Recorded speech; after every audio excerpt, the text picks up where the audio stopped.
Ketika Putri Anne pertama kali muncul di panggung dunia sebagai putri tunggal Ratu Elizabeth II, hampir tidak ada yang membayangkan perjalanan luar biasa yang akan ia jalani. Terlahir dalam lingkungan penuh privilege dan diperkirakan akan menjalani hidup tenang di balik layar, Anne justru memilih arah yang sama sekali berbeda. Selama lebih dari 5 dekade, ia berkali-kali membuat dunia terkejut. Bagaimana ia mampu melewati berbagai kontroversi yang menghancurkan karier banyak bangsawan lain. Dan bagaimana ia berhasil membentuk kembali citranya hingga menjadi salah satu tokoh kerajaan paling berpengaruh di dunia. Mari kita telusuri momen-momen mengejutkan dan penuh perubahan dalam kehidupan luar biasa Putri Anne. Baru-baru ini, pengamat kerajaan dikejutkan oleh sebuah peristiwa yang disebut-sebut sebagai kemunculan pertama Anne dalam peran yang menyerupai seorang ratu.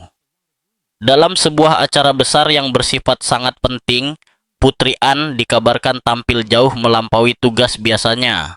Sejumlah saksi menyebutkan bahwa ia mengambil alih jalannya acara, menyambut para pejabat, serta mewakili mahkota dengan sikap dan kewenangan yang sangat mirip dengan seorang penguasa monarki yang sedang berkuasa. Momen tersebut segera memicu spekulasi luas bahwa publik mungkin baru saja menyaksikan sesuatu yang tampak seperti penampilan Anne sebagai ratu. Banyak orang di negara ini percaya bahwa Anne sebenarnya akan menjadi seorang ratu yang sangat cakap. Meski tidak ada pengumuman resmi, terlebih di saat para anggota senior kerajaan tidak hadir, sumber internal mengungkapkan bahwa Anne tampil memimpin. Ia ditempatkan di posisi utama, menjalankan tugas-tugas penting, dan berinteraksi dengan tamu-tamu berpengaruh tanpa dukungan yang biasanya menyertainya. Sejumlah pakar kerajaan menilai langkah ini bukanlah kebetulan, melainkan bagian dari strategi terencana, seolah istana ingin melihat bagaimana reaksi publik jika Anne tampil dalam peran yang sangat kuat dan menyerupai sosok ratu. Media sosial pun segera dipenuhi berbagai komentar. Banyak warganet memuji kemampuan, pengalaman, dan ketenangan Anne. Para pendukung menilai ia terlihat sangat nyaman menjalankan peran tersebut, sementara sebagian lainnya merasa bingung dan bertanya-tanya apakah situasi ini telah disalahartikan. Beberapa analis kerajaan berpendapat bahwa cara penampilannya yang begitu menonjol memang disengaja, mengingat dedikasi Anne yang konsisten, kedisiplinannya yang tinggi, serta reputasinya yang solid membuatnya dianggap sebagai figur yang dapat diandalkan di tengah masa-masa penuh ketidakpastian bagi monarki. Hingga kini, pihak istana belum memberikan pernyataan apapun, namun peristiwa ini telah memicu gelombang rumor. Apakah ini sekadar penugasan sementara yang dibesar-besarkan oleh publik? Ataukah sebuah isyarat halus tentang kemungkinan masa depan? Sampai ada penjelasan resmi, satu hal tidak bisa disangkal. Kemunculan Anne tersebut benar-benar mengejutkan banyak orang dan membuat publik bertanya-tanya apakah mereka baru saja menyaksikan sejarah yang terjadi secara diam-diam. Misteri ini juga mendorong para penggemar kerajaan untuk menengok kembali masa awal Anne, dikenal karena kekuatan dan kemandiriannya. Mungkinkah momen ketika ia tampak bertindak layaknya seorang ratu ini berkaitan dengan masa kecilnya dan kebebasan unik yang ia miliki saat tumbuh besar dalam keluarga kerajaan? Putri Anne Elizabeth Alice Louise lahir pada 15 Agustus 1950 di Clarence House, 2 tahun sebelum ibunya naik tahta sebagai ratu. Berbeda dengan kakaknya Pangeran Charles, yang sejak lahir dipersiapkan untuk menjadi raja, Anne tumbuh dengan ruang gerak yang lebih luas dan pengawasan yang jauh lebih longgar. Hal ini membantunya membentuk kepribadian yang mandiri, tegas, dan berkemauan kuat. Pendidikannya di Benenden School membentuknya menjadi sosok yang menghargai kerja keras lebih daripada kemewahan seremoni. Saat banyak bangsawan muda puas hanya melambaikan tangan di acara-acara resmi, Anne justru mendalami organisasi-organisasi yang ia wakili dan menolak basa-basi kosong. Ayahnya, Pangeran Philip, melihat pantulan dirinya dalam diri sang putri dan mendorong semangat kompetitif serta ketertarikan Anne pada olahraga. ketika Anne mulai menjalankan tugas resmi kerajaan pada usia 18 tahun. Di tahun 1969, ia sudah dikenal sebagai sosok yang tidak mau dibatasi oleh harapan tradisional. Ia berbicara dengan lugas, menolak tersenyum hanya demi kamera, dan secara terang-terangan menunjukkan ketidaksukaannya terhadap obsesi media pada penampilannya. Pers menjulukinya dingin dan tidak ramah, mengkritik kurangnya kehangatan dalam sikapnya. Namun sesungguhnya, Anne sedang memainkan strategi jangka panjang. Strategi yang perlahan mengubah citra publiknya dari sosok yang kaku menjadi salah satu anggota kerajaan yang paling dihormati. Tahun-tahun awal tersebut mengajarkannya pelajaran berharga tentang mahalnya harga ketenaran dan pentingnya isi dibandingkan tampilan luar. Namun, ketika reputasinya sebagai bangsawan pekerja keras mulai terbentuk, bahaya besar ternyata sudah menanti di depan. Sebuah peristiwa mengerikan pada tahun 1974, ketika terjadi upaya penculikan yang mengubah sistem keamanan kerajaan untuk selamanya. Selamat malam. Pernah terjadi upaya pembunuhan terhadap Putri Anne dan suaminya saat itu, Kapten Mark Phillips. Namun keduanya berhasil lolos tanpa mengalami luka serius. Pada 20 Maret 1974, Putri Anne mengalami salah satu momen paling menegangkan dalam hidupnya ketika seorang pria bernama Ian Ball mencoba menculiknya di London. Saat itu, sang putri yang baru berusia 23 tahun sedang dalam perjalanan kembali ke Istana Buckingham usai menghadiri sebuah acara amal. Tiba-tiba, mobilnya dihentikan di kawasan The Mall oleh Ball, seorang pria pengangguran berusia 26 tahun yang telah merencanakan aksinya selama 3 tahun. Ball membeli 2 pistol, menulis surat tebusan senilai 3 juta pound sterling, serta menyewa sebuah rumah di dekat kediaman Anne untuk memantau aktivitasnya. Ketika mobil berhenti, Inspektur James Beaton, petugas pengawal Anne, turun untuk memeriksa situasi. Ia ditembak di bahu oleh Ball, dan saat mencoba membalas, senjatanya macet. Ball kemudian menembak sopir Anne dan membuka pintu belakang mobil, memerintahkan sang putri untuk keluar dan ikut bersamanya. Dalam situasi yang sangat mengancam tersebut, Putri Anne menunjukkan keberanian dan keteguhan luar biasa. Ia menolak mengikuti perintah Ball. Dalam kesaksiannya kemudian, Anne bahkan sempat berbicara dengannya tentang kemana mereka akan pergi dan menyarankan agar Ball sebaiknya pergi saja. Ketika Ball menarik lengannya dan berusaha menyeretnya keluar dari mobil, Anne dengan tegas mengucapkan kalimat yang kemudian menjadi legendaris, "Not bloody likely," sambil berpegangan erat pada mobil, sementara Kapten Phillips berusaha menariknya kembali ke dalam untuk melindunginya. Upaya penculikan itu kemungkinan besar akan berhasil jika bukan karena keberanian para warga yang kebetulan berada di lokasi. Seorang jurnalis bernama Brian McConnell tertembak di dada saat mencoba membantu, dan polisi Michael Hills juga tertembak ketika merespons kejadian tersebut. Pahlawan sebenarnya dalam insiden ini adalah Ronnie Russell, mantan petinju, yang memukul Ball di kepala dan memberi waktu berharga bagi Anne untuk melarikan diri. Akhirnya, detektif Peter Edmonds berhasil menangkap Ball setelah pengejaran melalui St. James's Park. Keempat pria yang tertembak dalam insiden tersebut selamat. Ball kemudian didiagnosis menderita skizofrenia dan dijatuhi hukuman penahanan tanpa batas waktu di Rumah Sakit Jiwa Keamanan Tinggi Broadmoor, tempat ia masih dirawat hingga kini. Peristiwa mengejutkan ini mengubah sistem keamanan kerajaan secara permanen, mendorong penerapan perlindungan yang jauh lebih ketat, serta pembaruan besar dalam prosedur keamanan. Sikap tenang dan berani Putri Anne selama kejadian tersebut membuat banyak orang mulai menghormatinya, bahkan mereka yang sebelumnya menganggapnya dingin dan berjarak. Itu adalah insiden luar biasa, dan cara Anne menghadapinya pun sama luar biasanya. Namun, meski telah lolos dari ancaman maut, Anne tidak larut dalam trauma. Hanya 2 tahun kemudian, ia menghadapi tantangan besar lain yang mengukuhkan namanya dalam sejarah kerajaan. mematahkan batasan tradisional di Olimpiade Montreal 1976.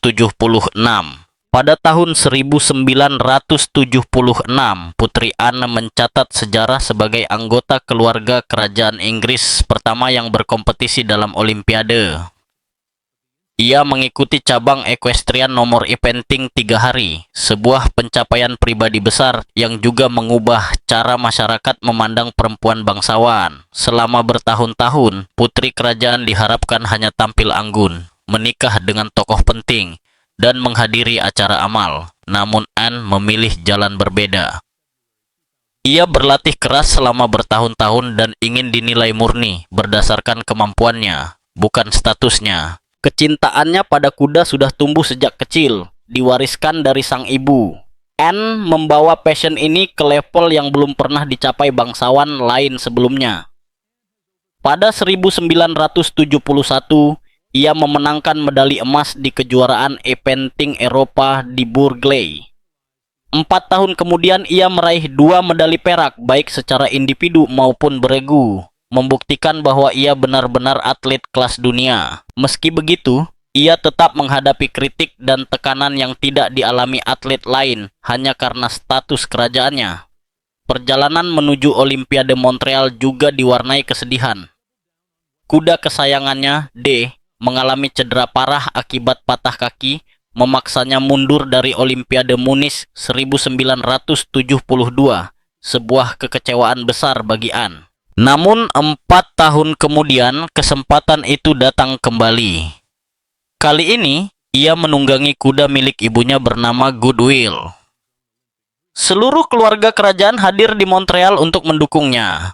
Ratu Elizabeth II, Pangeran Philip, serta ketiga saudara laki-lakinya menyaksikan langsung momen penting tersebut, menunjukkan dukungan dan kebanggaan mereka. Sayangnya, kompetisi berakhir dengan kekecewaan ketika Anne terjatuh keras dalam fase lintas alam dan mengalami gegar otak, bahkan tidak mengingat bagaimana ia menyelesaikan lintasan tersebut.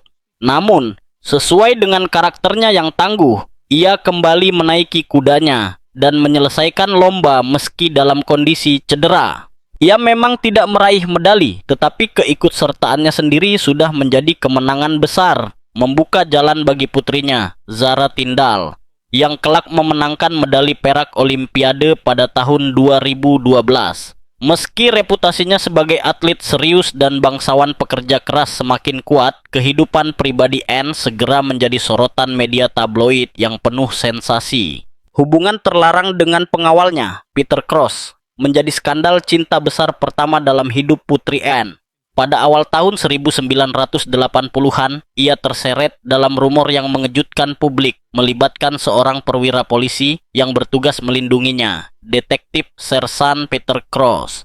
Cross mulai ditugaskan sebagai pengawal pribadi Anne pada tahun 1979, dan hanya dalam waktu kurang dari setahun, bisik-bisik mulai beredar di lingkungan Scotland Yard mengenai kedekatan mereka yang dianggap melampaui hubungan profesional. Bagi seorang putri kerajaan yang sudah menikah, isu perselingkuhan saja sudah cukup menggemparkan. Namun, kenyataan bahwa pria tersebut adalah petugas keamanannya sendiri membuat situasinya jauh lebih sensitif dan memalukan. Cross kemudian mengungkapkan bahwa Anne sering meneleponnya menggunakan nama samaran Mrs. Wallace, merujuk pada Wallis Simpson, wanita yang membuat Raja Edward ke-8 turun tahta demi cinta. Menurut Cross, pada masa itu Anne merasa sangat kesepian dan terisolasi karena Mark Phillips sering pergi menjalankan tugas. Ketika pihak Scotland Yard akhirnya mengetahui hubungan tersebut, mereka segera menarik Cross dari pengamanan kerajaan dan memindahkannya ke pekerjaan administrasi. Skandal itu ditangani secara diam-diam, khas gaya Inggris yang menjaga kehormatan institusi. Di tengah badai rumor tersebut, pernikahan Anne dan Mark Phillips masih bertahan untuk sementara waktu. Namun, peristiwa ini membuka retakan besar dalam hubungan mereka, retakan yang terus melebar seiring berjalannya waktu.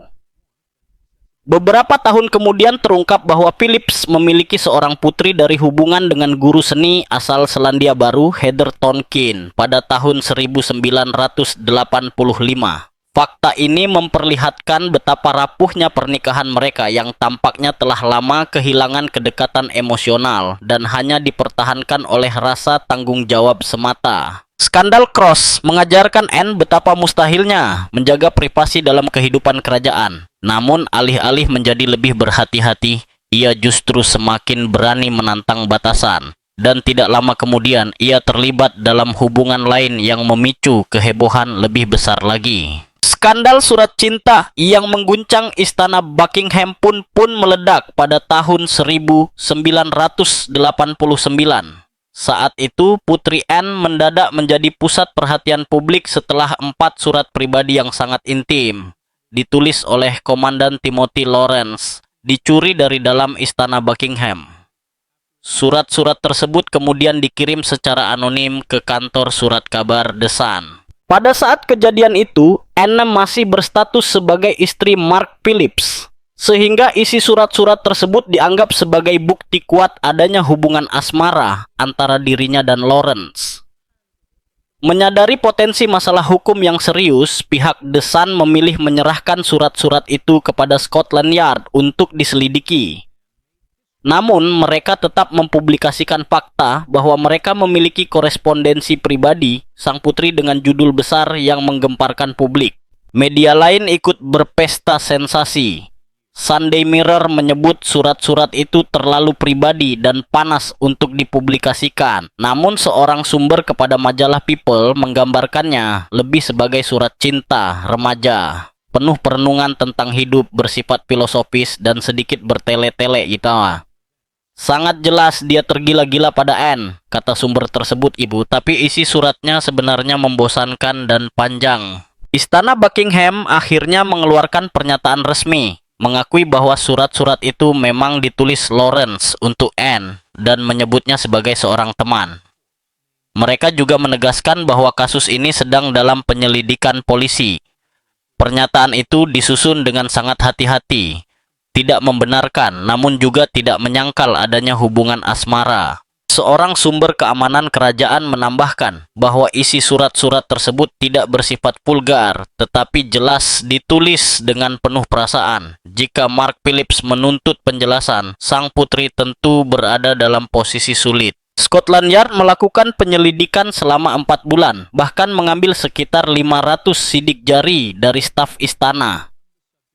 Namun pelaku pencurian tak pernah ditemukan. Skandal ini pun menimbulkan pertanyaan serius tentang keamanan istana, serta bagaimana surat pribadi bisa bocor dari jantung kerajaan. Kenyataan bahwa surat-surat pribadi itu bisa dicuri dengan begitu mudah menimbulkan pertanyaan besar.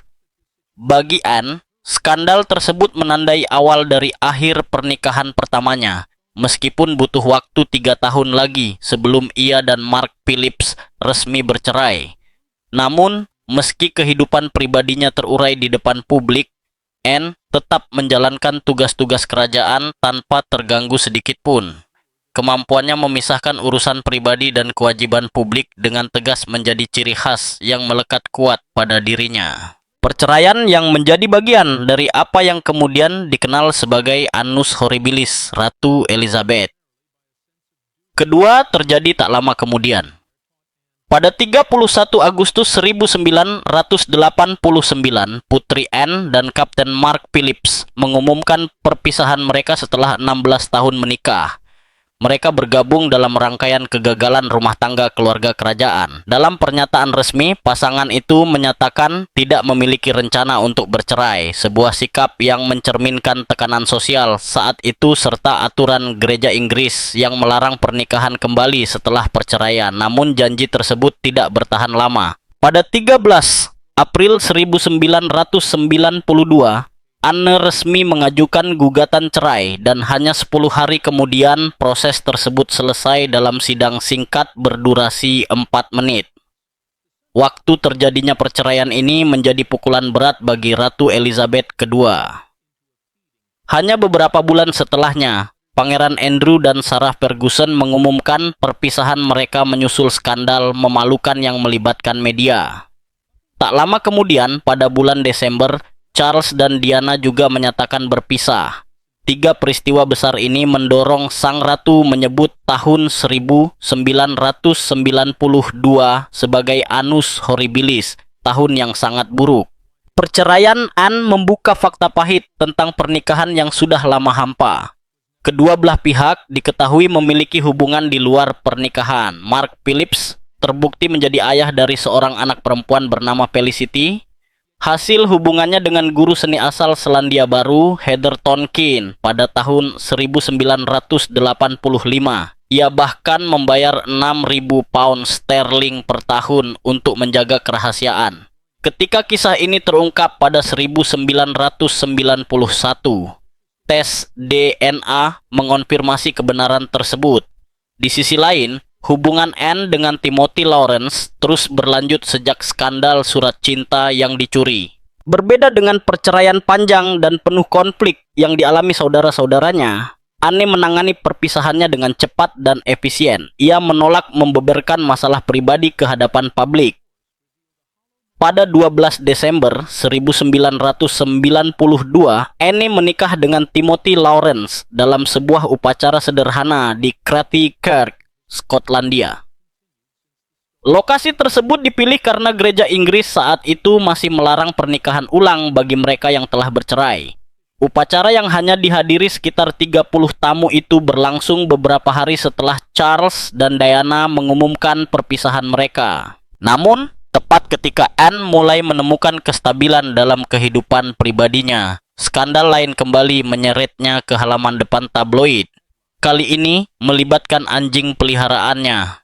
Insiden ini membuat Anne menjadi bangsawan modern Inggris pertama yang memiliki catatan kriminal. Pada 1 April 2002, Putri Anne kembali mencetak sejarah dengan cara yang tak terduga. Saat sedang berjalan-jalan di Windsor Great Park, anjing English Bull Terrier miliknya yang berusia 3 tahun bernama Dottie lepas kendali dan menyerang dua anak laki-laki yang sedang bersepeda.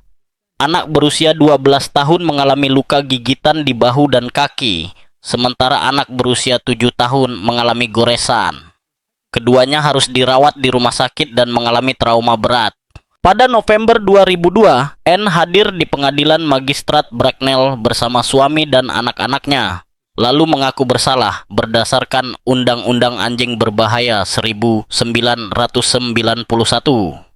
Ia menjadi bangsawan senior pertama yang duduk sebagai terdakwa dalam lebih dari 1 abad. Secara historis, kasus terakhir yang sebanding terjadi pada masa Raja Charles pertama pada tahun 1649.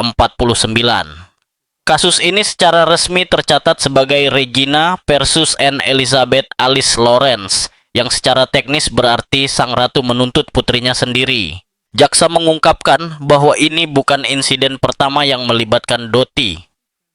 Anjing tersebut pernah menyerang anjing lain pada 1991 dan mencoba menggigit seorang penonton di Gatcombe Park pada 1993.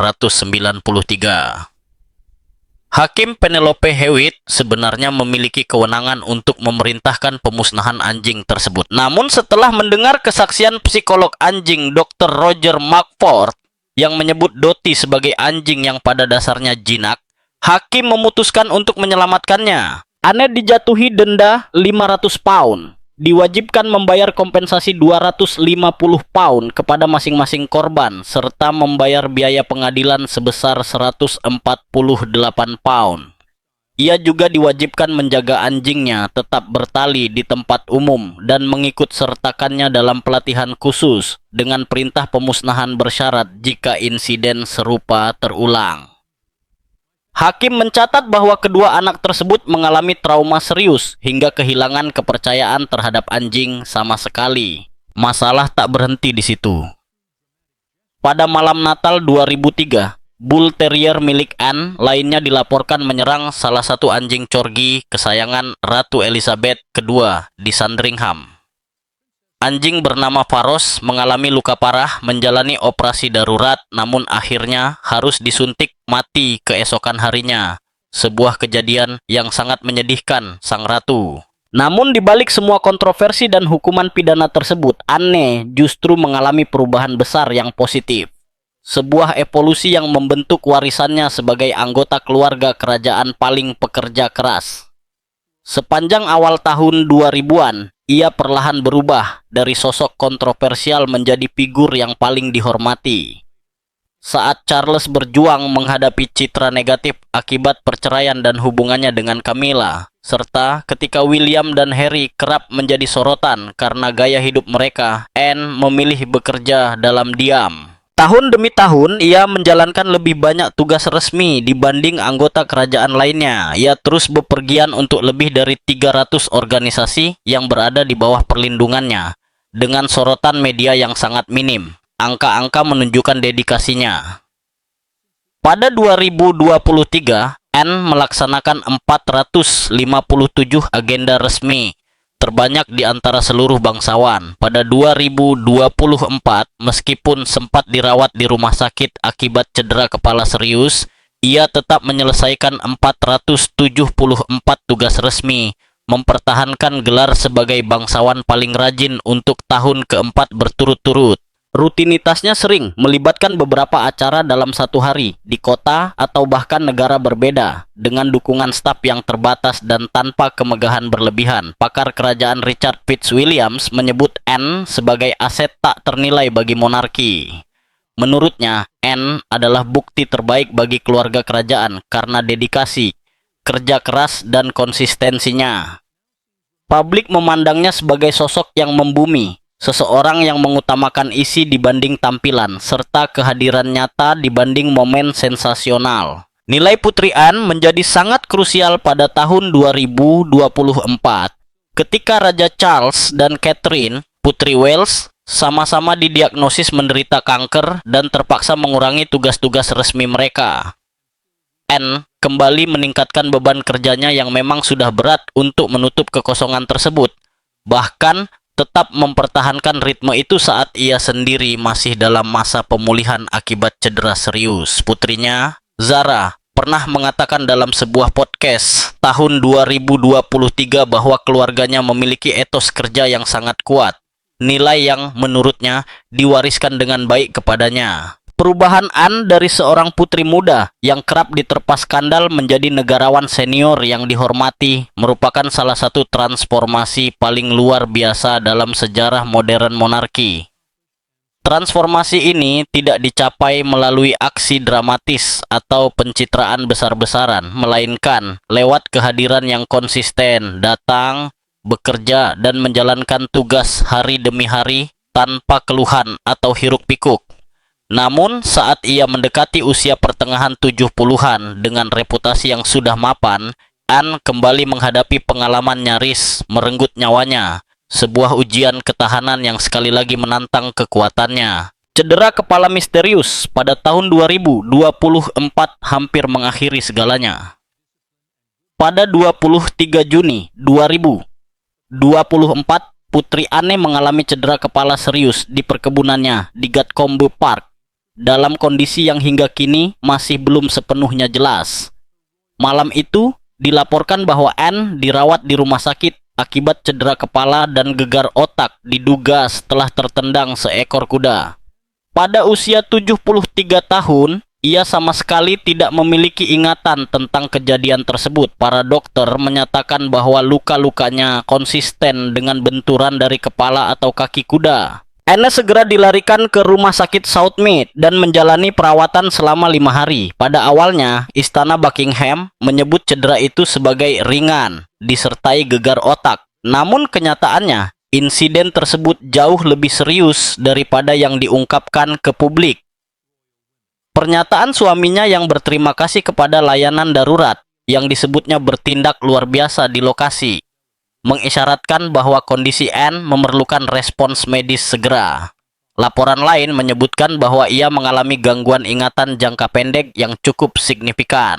Beberapa bulan kemudian, dalam sebuah wawancara di Afrika Selatan, Anne mengungkapkan betapa membingungkannya pengalaman itu. Ia mengatakan bahwa ia tahu kemana ia mengira akan pergi, menjenguk ayam-ayamnya, sebuah rutinitas harian, namun tidak memiliki ingatan sama sekali tentang apa yang ia lakukan di lapangan. Refleksinya bahkan lebih mengkhawatirkan. Ia menyadari bahwa hidup penuh ketidakpastian. Sesuatu bisa terjadi kapan saja, dan pemulihan tidak selalu dijamin.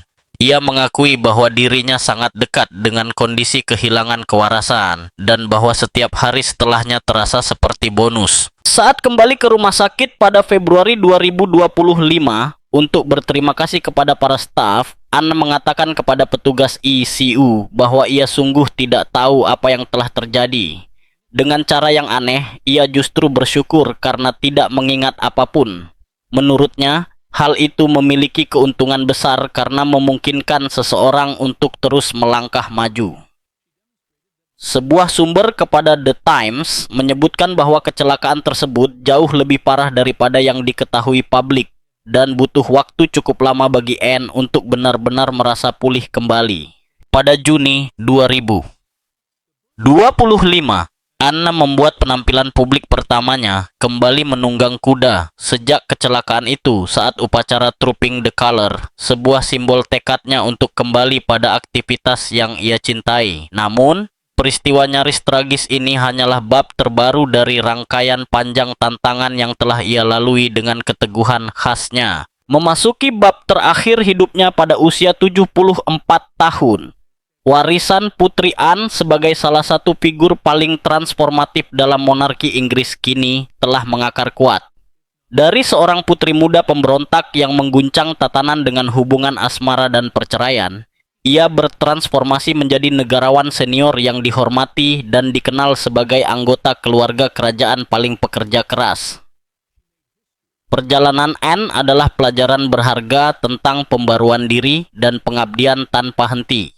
Ia telah selamat dari upaya penculikan, kekecewaan Olimpiade, skandal hubungan, perceraian yang rumit, vonis pidana, serta berbagai cedera serius. Namun setiap kali ia bangkit dengan kekuatan dan rasa hormat yang semakin besar. Yang membuat transformasi Anne begitu luar biasa adalah kenyataan bahwa ia mencapainya tanpa harus mengubah jati dirinya secara mendasar. Tanpa pernah mengubah jati dirinya, Anne tetap setia pada siapa dirinya sebenarnya. Ia tidak pernah berusaha tampil hangat dan manis demi media, tidak mengejar ketenaran, tidak membuka kehidupan pribadinya lewat wawancara intim, dan juga tidak mengikuti tren kerentanan yang dipertontonkan yang kini populer di kalangan bangsawan modern. Sebaliknya, ia justru semakin menegaskan kekuatannya sendiri. Hadir tepat waktu, bekerja tanpa henti, dan memperlakukan tugas kerajaan sebagai tanggung jawab serius, bukan sebagai panggung selebritas. Pendekatan yang dulu kerap dicap dingin kini justru terasa menyegarkan di tengah era keterbukaan berlebihan dan keaslian yang seringkali dibuat-buat. Pengaruh Anne melampaui sekadar jumlah tugas resmi yang ia jalankan. Ia membuktikan bahwa perempuan kerajaan bisa menjadi atlet, kompetitor, dan profesional sejati, bukan sekadar simbol dekoratif. Keputusannya untuk tidak memberikan gelar kerajaan kepada anak-anaknya, yang dahulu menuai kontroversi, kini tampak visioner. Keduanya berhasil membangun kehidupan yang sukses di luar lingkaran istana. Keberhasilan putrinya, Zara, meraih medali perak Olimpiade pada tahun 2012 seakan menuntaskan mimpi Olimpiade Anne sendiri, sekaligus membuktikan bahwa semangat kompetitif dan keunggulan atletik dapat diwariskan lintas generasi. Yang paling penting, Anne menunjukkan bahwa seseorang bisa bertahan dari skandal dan kontroversi, lalu membangun kembali reputasi berdasarkan kerja nyata dan pengabdian yang konsisten. Di zaman ketika satu kesalahan saja dapat menghancurkan karier publik secara permanen, perjalanan Anne dari julukan putri yang dingin hingga menjadi anggota monarki paling berharga, memberi harapan bahwa penebusan selalu mungkin melalui kerja keras dan dedikasi. Ia tidak pernah meminta maaf atas hubungan asmaranya, perceraian, ataupun catatan kriminalnya. Namun, ia berhasil meraih rasa hormat publik hanya dengan berfokus pada tugas dan menolak terjebak pada masa lalu. Ketika monarki menghadapi masa depan yang penuh ketidakpastian, nilai Anne justru semakin jelas terlihat. Pakar kerajaan Patricia Treble mencatat bahwa Raja Charles akhirnya menyalip Anne pada tahun 2025 dengan menyelesaikan 530 Dua agenda resmi mengungguli Anne yang mencatatkan 478 setelah bertahun-tahun selalu berada di posisi kedua. Namun fakta bahwa seorang perempuan berusia 74 tahun mampu bersaing ketat dengan kakaknya yang berusia 70. 7 tahun berbicara banyak tentang komitmen Anne yang luar biasa. Gelar Princess Royal yang ia sandang sejak 1987 kini memiliki makna yang jauh lebih dalam. Gelar itu telah ia ubah menjadi simbol pengabdian tanpa syarat, ketangguhan dalam menghadapi kesulitan, dan martabat yang tenang tanpa perlu sorotan. Dalam banyak hal, Anne telah menjadi perwujudan sejati makna kerajaan di era modern, bukan soal kekayaan, kemewahan, atau popularitas, melainkan tentang pelayanan, dedikasi, dan kesediaan melakukan pekerjaan berat tanpa mencari pujian.